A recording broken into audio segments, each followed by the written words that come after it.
Hello, and welcome to the presentation for the Emergency Environmental Health Forum 2024. I will be presenting the new GHG emission calculator, which can be used for managing greenhouse gas emissions in humanitarian operations.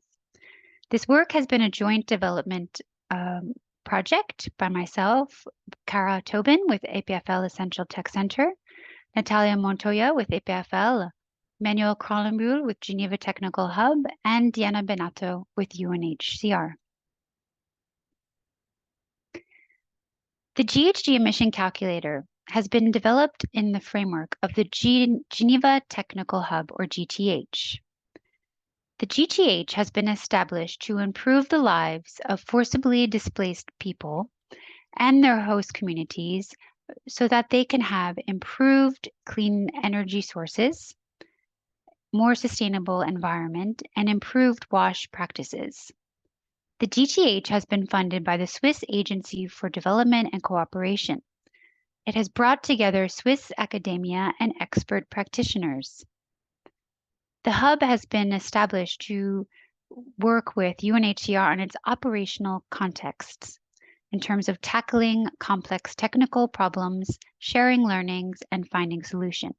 You can find more information on the GTH at the link provided at the bottom. You can see the website on the right.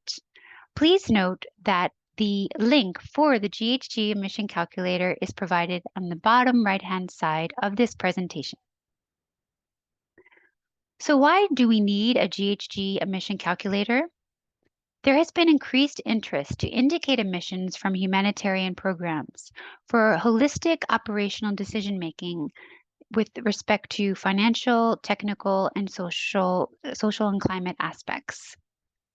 To date, there has been no tool to assess climate impacts in operations. There is also an increased interest to indicate emissions to select suitable technological approaches and to respond to donor inquiries. Humanitarian programs have been mandated to do no harm and to be as climate friendly as possible, even if there are small emissions from operations. The challenges so far have been in estimating GHG emissions from humanitarian operations because it is time-consuming, requires expert knowledge, and there is uncertainty regarding methodologies, correctness, and accuracy. So the development of the GHG calculator has been a joint humanitarian and academic collaboration within the GTH framework with UNHCR and EPFL, the Swiss Federal Institute of Technology in Lausanne. The calculator has been designed based on the following principles: user-friendly and intuitive. There is no need for expert knowledge, and in fact, video tutorials are available, and I will show you these later. It has been adjusted to humanitarian field contexts in that it requires limited inputs and can be used field available data. It can be rapidly applied because default values have already been input that can be rewritten, and there are large databases available. The results are accurate in that they are using scientific protocols and methodologies.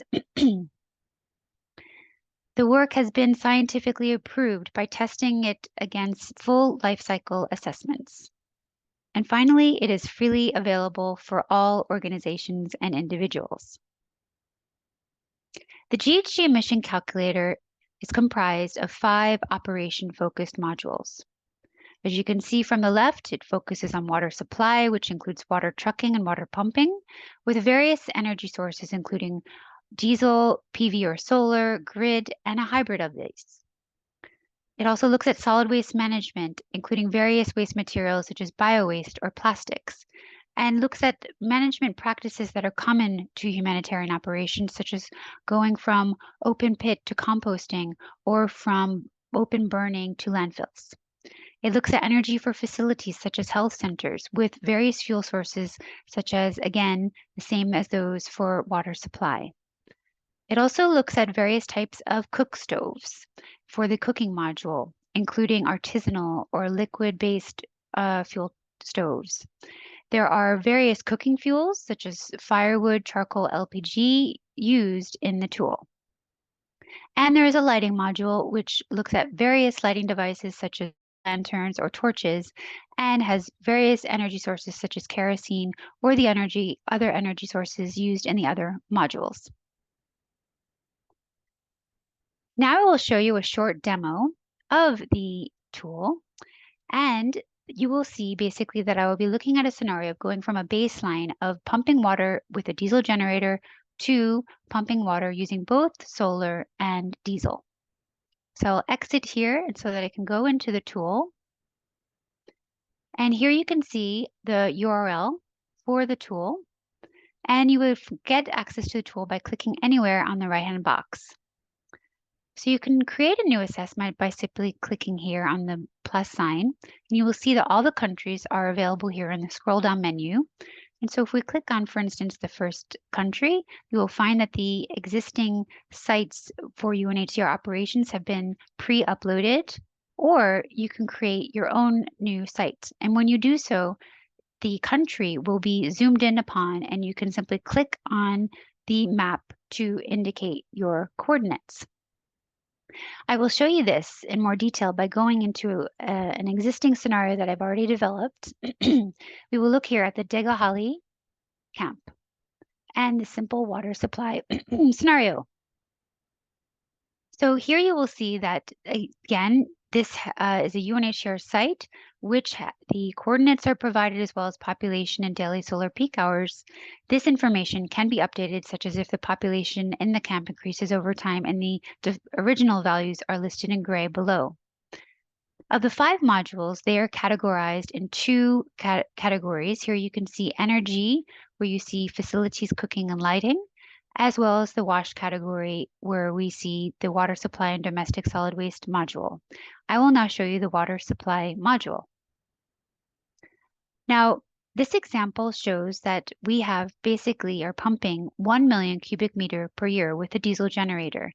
And you can input this information by clicking on New Water Supply, and a pop-up like this will be shown, where you enter in your water volume, how it is powered. In this case, I have assumed that we know the number of liters of diesel used, and that is input to provide us a certain amount of energy required per year.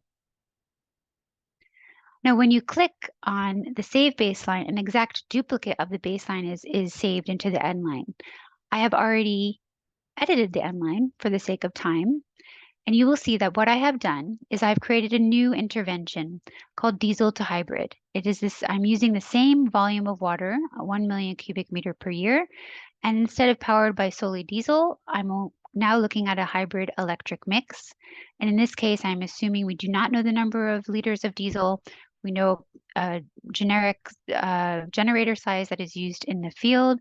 I've put that in, and then you will see that that provides you the diesel kilowatt hour per year. I'm assuming there is no energy from the grid, but that the rest is provided by solar, and that automatically provides us an estimated kilowatt of solar installed. And by doing this, you will see that we decrease our emissions by 62%, and that is shown here at the bottom for the indicated population. All results can be seen here if you click on the right-hand side, and you will see the bar graphs, where you see this for the baseline of our previous example of 200 tons of CO2 equivalent per year, and our end line of what we have calculated as an end line scenario.